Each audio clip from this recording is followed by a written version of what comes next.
Hi everyone, welcome to the Citizen channel. I hope you're all very well, and it's of course a big match review today as we look back at the game, Group C Champions League game day 5 is it, or match 5 or whatever they call it, Tuesday the 1st of December 2020. Of course an 8 PM kickoff at the Estadio de Drago, the old Dragons, into the Dragons' den. Did we quit? Did we say I'm out or whatever we do in that thing? No, we're certainly in, aren't we? That's all there is to it. So we're going to look back at that game today. Of course, we'll have our usual features, highlights and lowlights of the game. Yeah, match talking points, some match stats, plus quirky stats, some interesting quirky ones today. Pep's here till 2023, perhaps, maybe watch. Rodri's rocket watch. No, none of that last night, unfortunately. Was he playing? I wasn't even sure he was there. Mr. Bukowski's in charge of the Manchester Evening News ratings, so we'll have a look at them, plus my ratings. Of course, some little headlines and comments, post-match comments from the players and Pep himself, of course. Yeah, please, if you're new to the channel, push that subscribe button. I was aiming for 500 subscribers by Christmas 2020. I'm literally just a handful short, just down to under 10 now. So if you can sub if you've not done already, or point someone in my direction, it'll be very appreciated. It'd be great to get over that 500 the next few days. That'd be fantastic. Thanks to everyone who's supported me. It's wonderful. It's nice to know you're out there. Thank you very much. And please, yeah, check my playlist. There's lots of City stuff, obviously. And if you're into, you or anyone who's into movies and TV dramas, I do vlogs on that as well, if you're not aware of that. So have a look through the playlist, and even the odd movie TV quizzes of mine. You obviously got your City quizzes on there, but on the Citizen channel, but got your movie TV quizzes on there as well, so that might interest you, especially with Christmas coming up. You might be a little bit bored, so there you go. Yeah, please, thumbs up's always great. All your comments are always great. As I say, I'll try to where they need an answer, I will answer them. If they don't, I'll just give you a thumbs up for actually leaving the comment, as long as it's not rude. I don't want any rude comments. I do get some young ladies putting stuff on that I have no idea what that's all about, but obviously that's something to do with all these robots, I suppose, that look for these things and post messages. But hey, there you go. It's not it makes an old man blush. That's the problem. Right, City starting lineup. 7 changes to the Burnley game. Pep's back, isn't he? We went through a phase where he wasn't making many changes. Now all of a sudden he's changing almost all the team. So yeah, Pep's got his mojo back as well as the team. 7 changes. The starting lineup: Ederson, Cancelo, Diaz, Garcia, Zinchenko, Rodri, Fernandinho as captain, Bernardo, Foden, Sterling and Torres. An interesting team. Subs: Stefan, Carson, Walker, Stones, Aki, Gundogan, Jesus, Laporte, De Bruyne, Mendy, Mahrez and Doyle. So yeah, we have a full team on the bench, don't we, for Champions League games there. Yeah, I got 5 correct. That's pretty rubbish, really, wasn't it? I mean, I thought I'd get 7 or 8 right, but yes, you threw me a total wobbler here with that team. You could see my team on the telly. Yeah, I was way out with that one, but I mean, I was getting 8, 9, 10 right the last few times, but yeah, he's back to the old Pep where he keeps us guessing. Yeah, pre-match on social media, I mean, I was a bit flabbergasted that Garcia was starting. That was sort of shared by a few people on social media. Someone did comment, it looks like Laporte is a little bit out of favour. Yeah, I mean, he's got to work his way back in, obviously. He's got to fight his way back in, perhaps. Someone points out it's a sort of slowish midfield. Not that it really made a lot of difference last night, but it didn't perhaps turn out that way. But on the face of it, and someone said no striker. Well, I mean, obviously, he doesn't need strikers. Pep doesn't. We scored 5 against Burnley. It's all right now. Spot on. We'll create chances and score goals starting with tonight or last night. Perhaps, maybe not. Yeah, referee was Bjorn Kuipers. A bit more on him later, from the Netherlands. His assistants were from the Netherlands. Sander van Rokel and Erwin Zenistra. VAR guy, well, he had obviously not much to do based on what we saw last night. Only a couple of things, and he didn't do them particularly well. Paul van Bokel from the Netherlands on VAR was assistant Rob Diep. And the 4th official was from Belgium, just to mix things up a little bit. All Netherlands stuff, and then a Belgian 4th official. I'm sure they can all communicate quite well. Right, the match highlights, lowlights. It's a lively start. I thought by City there were a lot of pace. Sterling was sort of wiped out, although not much was said about it. Was I mean, even Sterling doesn't bother claiming anything. I mean, the ref just carried on, and VAR didn't even perhaps have a look, and there wasn't enough. It wasn't an obvious mistake, I suppose. So there wasn't enough to look at, but it looked like a foul to me on the night in normal speeds. But hey, there you go. Ederson, but then we did get away with one, didn't we? Because Ederson came out again. Poor timing of his run-outs again, Ederson. He needs to sort something out with that. He's been prone to it, hasn't he, in the last 3 or 4 games. He does get these rushes, and he wasn't getting there, was he? There's no way he was going to get to that ball before that player. So why? Don't make that decision, please. I love Ederson to bits, but he's... is anyone having a word with him based on last night? I would say no. I mean, he won't. I don't think he'll play the Marseille game now. I think obviously it'll be Stefan or Carson, believe it or not, for the Marseille game. So he will get a rest. So perhaps he needs to contemplate what he's doing. Anyway, he was a bit clumsy, but he got away with it. Obviously, there's no Pepe for them, was there, last night? Thank God. Although they did have enough players to feign injury and do little snide boots on the Achilles and all this sort of thing. So yeah, I mean, I was just so glad Pepe wasn't playing, but they were a bit iffy otherwise, weren't they? 21 minutes, a good save by Ederson actually from these used Porto with a long, they were sort of the old style, wasn't it? Long throws. I mean, I thought that was an English thing, these long throws into the box, but yeah, he made a good save from one of them on about 21 minutes. So he did recover a bit of his dodgy play. 35 minutes, Sterling had a long ball nicked off his toe, didn't he? A fantastic ball through, and it just put it out for a corner. Then from the resultant corner, he had a goal-bound shot that I thought was going wide, but you look at it from behind, it was definitely sneaking in the corner. Keeper was nowhere, and unfortunately the defenders sort of read it and sort of moved back a yard or two and managed to clear it off the line from about a yard or two out. So a good play by the defender. I don't know who it was, but he did really well. But that was about it. 3 minutes injury time in the first half, but 0-0. So Porto had hardly been a threat. They just looked as though they were happy with that. I think they were happy with that. They could sneak a goal perhaps, but I mean they didn't even look as though they bothered to sneak a goal, did they? It was a bit of a scrappy start to the second half. I noticed that, and the first yellow we got for Rodri, even though our players have been elbowed a couple of times previously. Rodri got caught out with an elbow and gets a yellow card on 51 minutes. 59 minutes, a great through ball by Foden. Straight and sort of played to Sterling's pace. He was actually behind the defender, but obviously Sterling managed to get in front of the defender.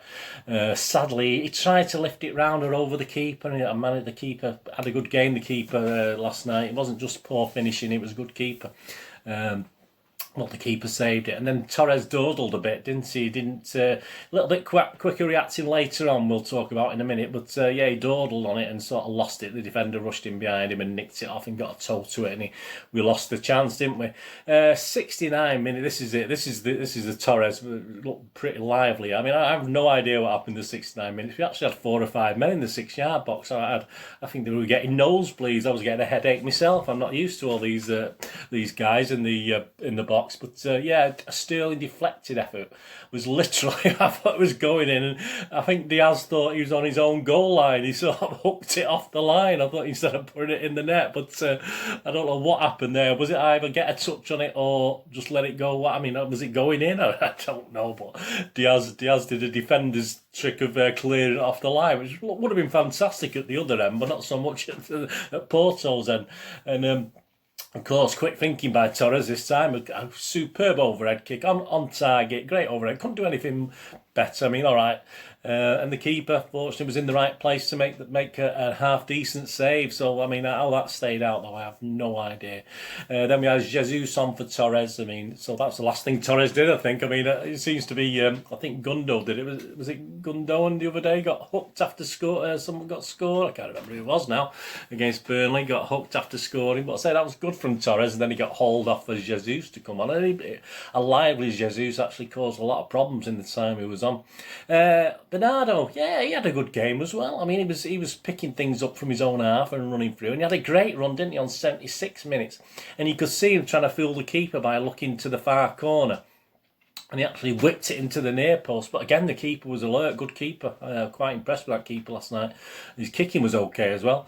So the keeper didn't quite catch the keeper out of his near post, which it's a shame because it was a great run by Bernardo. It would have been fantastic for him. That I think that would have done him the world of good if that had snuck in, to be honest with you. But hey, these things happen. 80 minutes, the keeper denied a good chance for Garcia. Garcia was getting nosebleeds, wasn't he, going up? And then finally we had the ball in the net, didn't we? What a fantastic goal. I mean, it's superbly saved again by the keeper. I mean, unbelievable. He puts it onto the bar, and then obviously, fortunately, it falls back for Jesus to actually say, what a fantastic, to put it in the net. I mean, what a fantastic goal. I mean, we had to wait 2 or 3 minutes to find out that Cancelo was offside somewhere in the build-up. Someone did point out on the internet that if he hadn't been offside and Jesus had, the keeper had put the ball over the bar and gone to a corner, then we'd scored from the corner, it would have been allowed because obviously it's another phase of play. But yeah, it's such a flawed system, this. How far do you go back and how do you go back? And it has upset a lot of City fans on the internet last night. They weren't already upset with VAR. Just how these things, I mean, how can these things be ruled out? Superb goals, superb moves, superb goals like that ruled out for something that, you know, someone's heel was offside. You know, how many seconds, I don't know how far long before it was. It certainly wasn't a split seconds before, was it? It was quite a reasonable time before, so very annoying. But we didn't give up, did we? We pushed and pushed for the winner. Porto didn't. Porto couldn't care less, to be honest with you. They were happy with 0-0. And I think they were lucky to get away with it, actually, because I think some good keeping and some sort of dodgy sort of finishing. But not too. I don't think City's finishing was that bad last night. I just thought it was a good keeper most of the time.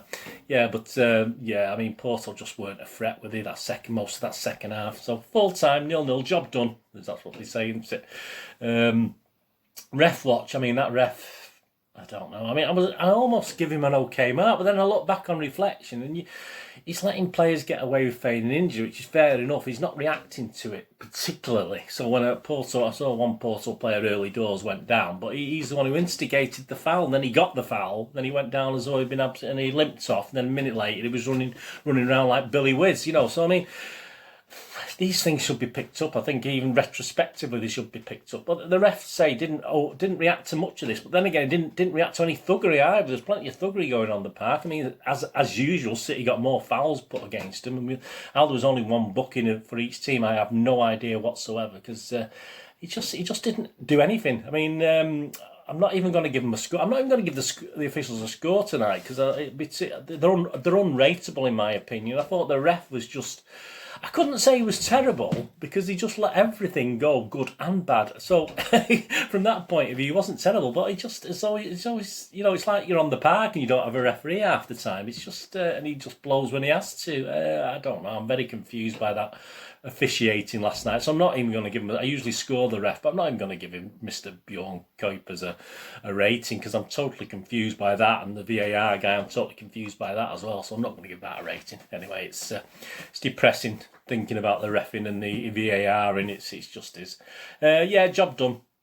I did love the way City were positive and went for the win. I mean, even right till the end, I've seen us sort of not do that in a lot of games where, you know, 5 minutes to go, we'll start knocking it about and going to the corner flags and be happy with the point that we needed, obviously. But yeah, it's good. We kept going and kept having a go. And it was, as I said, it was more the keeper perhaps and poor finishing kept us at bay.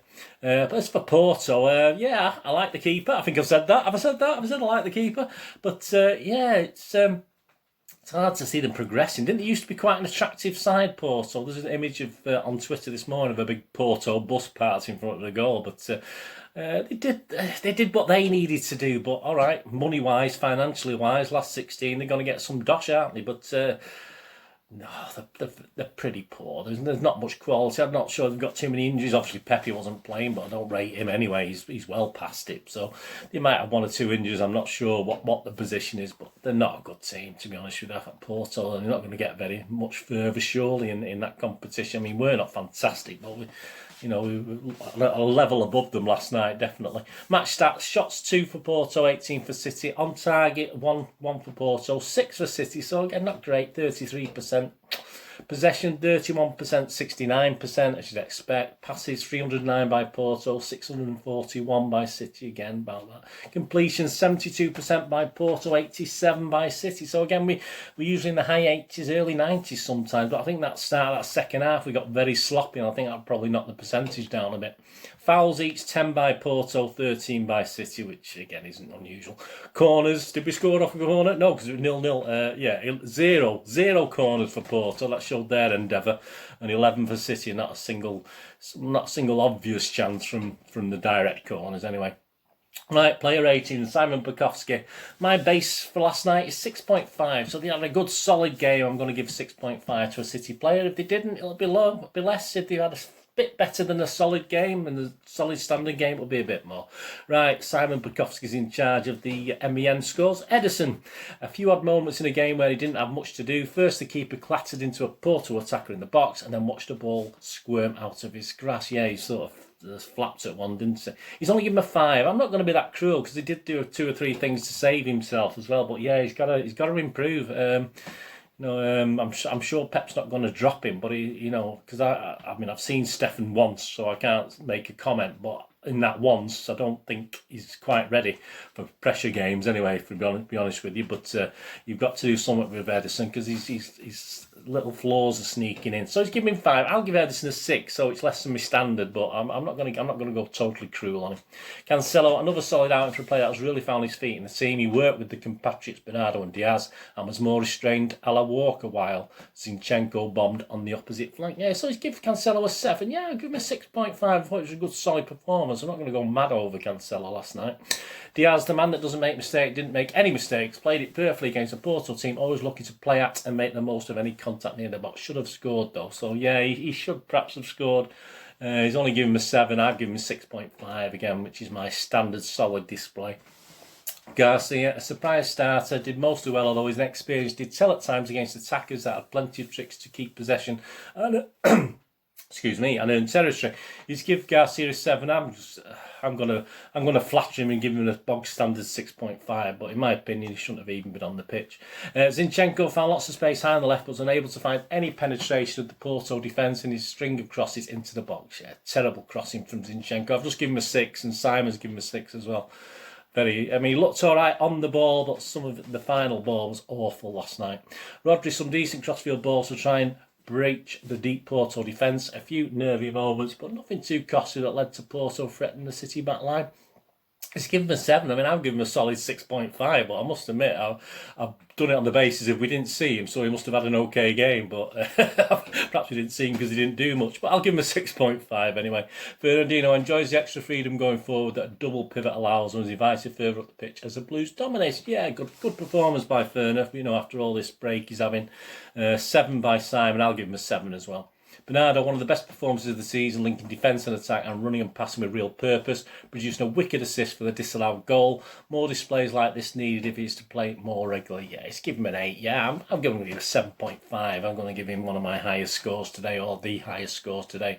Yeah, I thought he played really well last night. Not actually, as I said, he had that sort of almost assist, didn't he? But not quite where it matters doing it. But yeah, I thought he played well last night. Still, he could have had a penalty, saw a shot played off the line, and City's best chance in the opening hour. Having said that, there were some loose touches, some rusty finish, and it won't likely been enough for him to keep his place ahead of Mahrez for the weekend. Interesting point there by Simon. He's given him a 6.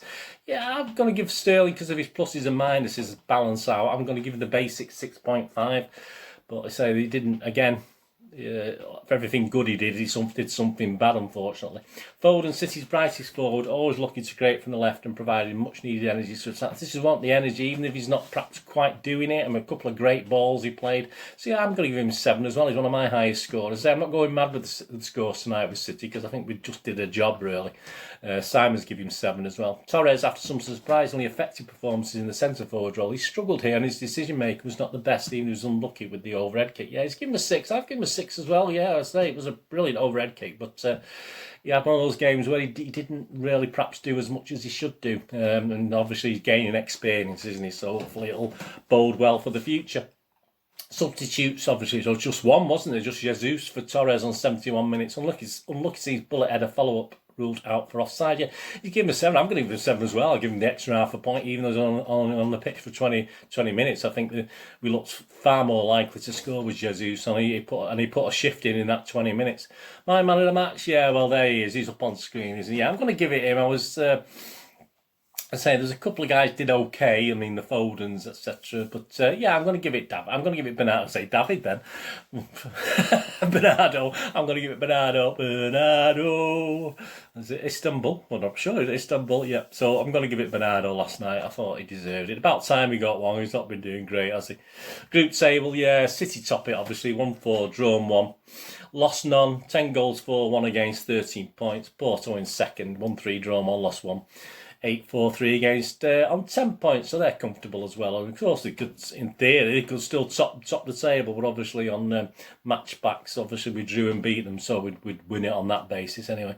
Olympiacos 1-1, drawn 0, lost 4, yeah, 2-4 and 8 against, only 3 points, and Marseille, so they're the same, 1-1 drawn, none, lost 4, 2 and 10 against with 3 points. So obviously they've still got a third place to play for. They want to get in the Europa League, obviously, and obviously we play Marseille, don't we? Which be an interesting team next week. But even our second team, if we've got a full squad, is quite good, isn't it? So it'll be an interesting game next week anyway. Pep watch, yeah, I mean, as I said, I think he's got a bit of his mojo back. 7 changes to the Burnley game. I was sort of quite impressed with that. He seemed okay. Didn't seem to, I saw a lot of animation in the Porto manager again, but I think Pep did a good job last night, picked that team. We weren't sure, were we? There's a lot of scratching of heads perhaps in social media, but he did all right there. All right, it was a pretty average team, Porto, wasn't it? And they wanted the draw anyway, so they weren't going to be much of a threat. But yeah, I'm going to give Pep 7 out of 10. I think, I say, a little half a point better than average, which is, I'll say, 6.5 is my standard. So yeah, I'll give Pep 7 out of 10 last night. I think he was all right. He picked an interesting team, and that's a bit more like the old Pep for me. He commented as well, Pep, we played incredibly well. They're one of the best teams in Portugal. The quality they have, we played exceptionally well. We came here to finish first. We played with huge personality, with courage. It's not easy with 8 players in the box. Even with that, we created enough chances to win. This is the most important thing. He was impressed with centre-half pairing of Eric and Ruben. He said, Eric's always plays good, said Guardiola. He's so smart and intelligent. Musa Mariga didn't win one duel today. They played 2 intelligent players. Ruben and Eric were outstanding, like John Stones in the last 2 games. That is important. Big congratulations to the team for the group stage, he added. In this period this year, especially the Champions League was tricky. When you lose 1 or 2 games, you have to go to the last game, and during COVID, that is tricky. We know it's difficult in other groups. Some incredible teams are struggling to qualify. Games away, we have played a really high level. In general, I am more than delighted with the performance in these games. We have 1 left, nothing to play for, just to maintain the rhythm. Now it is time to forget Champions League and focus on the Premier League. Yes, please, let's win all our games, including Fulham and United today. That'll be nice. Post-match interviews and comments we had from Ferner. So here we go. I think we tried to win the game and play our way, but for them it was important to get the point and qualify as well. They fought the whole game to get the draw and go through. I think it's important for us as well because we wanted to confirm top spot. We controlled the game and created some chances to score. Unfortunately, we didn't score any goals, but it's still an important step for us to secure first position in the group. He said on Jesus, always he's alert, showed his quality, but was unlucky it was offside. I'm glad for him because he changed the game with his pace and his desires. Zinchenko, we had a quick word with Zinchenko. Fernandinho's a legend. He was asked about Ferner. The guy's so important, he said, the Ukrainian. When I first came to this club, he helped me with a lot of things. Even now, he gives us a lot of advice. He's our leader. It's very important to have this type of player. Right, quirky stats. Here we go. Quirky stats and a couple of interesting ones today. Not a mass of them. Up to Joe. Pep Guardiola sees his side draw 0-0 in the Champions League for the first time in 59 games since the 0-0 against Shakhtar Donetsk in February 2015 when manager of Bayern Munich. Stat City, Raheem Sterling has made his 50th appearance in the Champions League for Man City this evening, so well done Raheem. Man City have now kept 4 consecutive clean sheets in the Champions League for the first time in the club's history. Yes, another record. Well, for us anyway. I'm sure other teams have done better. Sky Sports, Man City have been involved in their first goalless draw in 92 games in all competitions since the Carabao Cup final against Chelsea in February 2019. I was there, yes. I wasn't there last night though. I was watching on telly though. City had 18 attempts and most in a match by an away team without scoring in the Champions League this season. Well, I think, as I said, more the keeper perhaps than bad finishing. A bit of both, obviously. Simon Bukowski even came up with a quirky stat. This is the first time Gundogan hasn't started a Champions League game for City since November 2018, a run of 18 consecutive starts. Yeah, I thought it was a shoo-in. I had him in my team, that's for sure. Yeah, some of the media headlines and summations. The City pays. City through as group winners after a feisty draw with Porto. That's one way to describe it.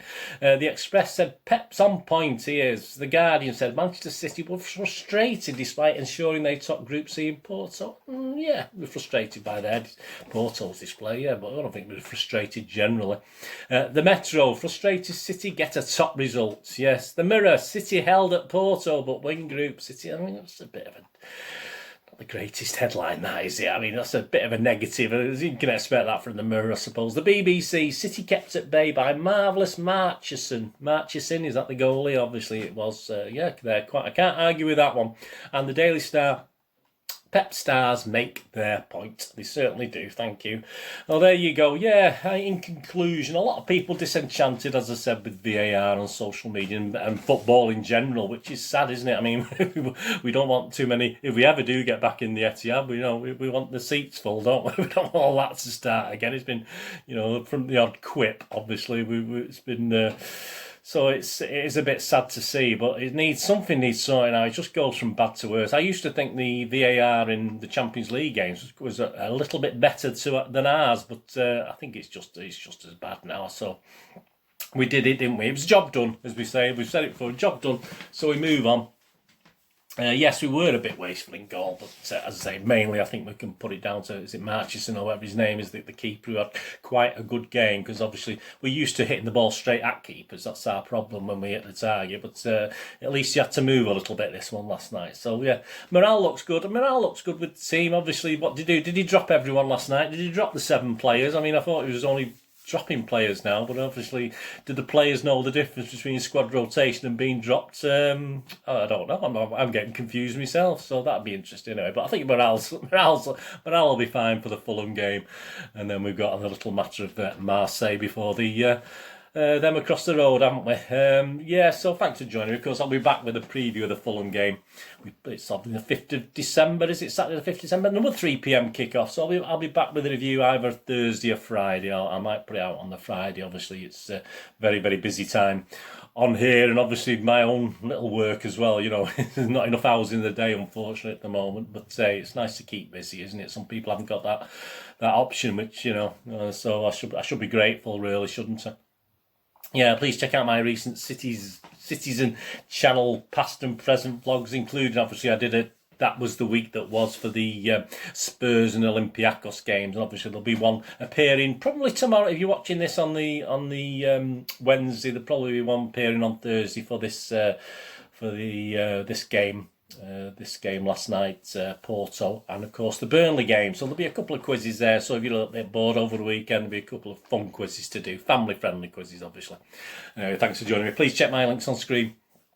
If you follow and friend me on Facebook and Twitter, I do check every couple of days and follow and friend everyone back. And of course, if you know, I do have a little website, moviegamenostalgia.com, where I do sell old and my little days, or one of my day jobs to pay the bills. I do sell old and rare DVDs, movie posters from the 90s and 2000s when I used to have my video shop in Manchester. Some great films, some great posters on there. Christmas is coming, have a quick look. And of course, some board games on there as well. So if you can have a look at moviegamenostalgia.com, much appreciated. Right, thanks guys, hope you enjoyed that. Please leave your comments, let me know what you think of the team, your player ratings. If you want to leave them, that'd be absolutely fantastic.